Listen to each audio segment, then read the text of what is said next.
A Amazon pagará viagens de funcionárias dos Estados Unidos para fazer abortos e outros tratamentos.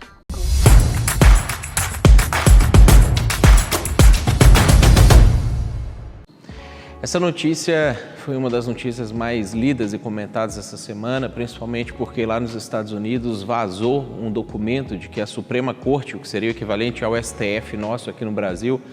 está organizando um voto para poder revogar as leis dos estados que permitem aborto, ou que legalizaram aborto lá nos Estados Unidos.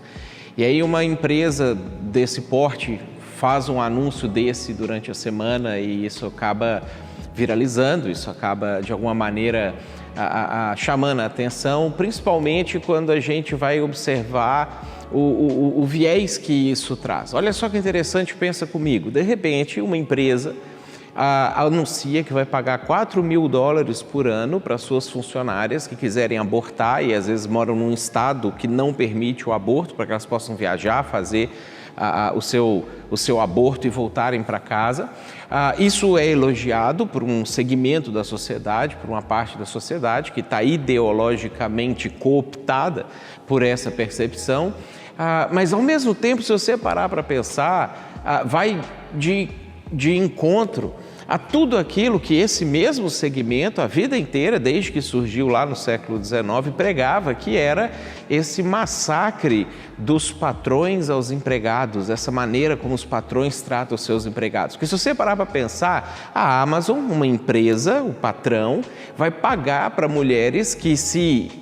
tem filhos, tem que ficar com licença maternidade, perdem produtividade, fica em casa, de vez em quando tem que ir no médico, faltar no trabalho e etc. De repente, um patrão diz que vai pagar, porque é muito mais lucrativo para eles pagar $4.000 para uma mulher abortada, que ter uma empregada que tenha filho e que tenha que arcar com todos os ônus que isso acarreta. E aí o segmento que é contra o massacre do patrão contra o empregado, da classe opressora contra a classe oprimida, aplaude. Por quê? Porque ideologia cega. Porque, de repente, por você querer muito uma coisa, isso pode fazer com que você não dê conta mais de perceber quais são todas as implicações que existem nessa coisa. E aí algo que deveria ser rechaçado não só pelo viés, obviamente, do aborto é um assassinato, isso é um absurdo, mas também pelo próprio viés da opressão, passa a ser aplaudido, porque o desejo de matar começa a superar o próprio desejo original de se libertar de determinadas amarras sociais e culturais. E a Bíblia ela é muito clara para a gente, quando ela fala sobre o príncipe desse mundo, ele tem a capacidade de cegar o nosso entendimento. Quando Paulo escreve isso, ele está falando justamente sobre situações que são tão óbvias, que são tão evidentes, mas que de repente, porque a gente vai ficando tão alinhado com determinados pensamentos, com determinadas correntes sociológicas, filosóficas, culturais, isso pode fazer com que a gente perca a capacidade de enxergar coisas óbvias que estão na nossa frente. Eu queria que você parasse para pensar um pouquinho sobre, será que isso está acontecendo com você? Provavelmente pelo perfil do público do canal, a maioria de vocês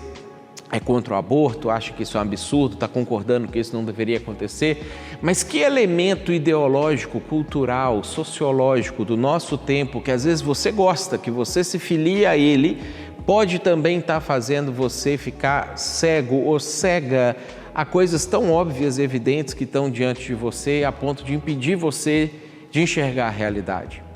Toda semana, analisando uma notícia a partir da perspectiva cristã. Se isso aqui fez sentido, curte para a gente poder chegar um pouquinho mais longe, compartilha com alguém e continue assistindo com a gente.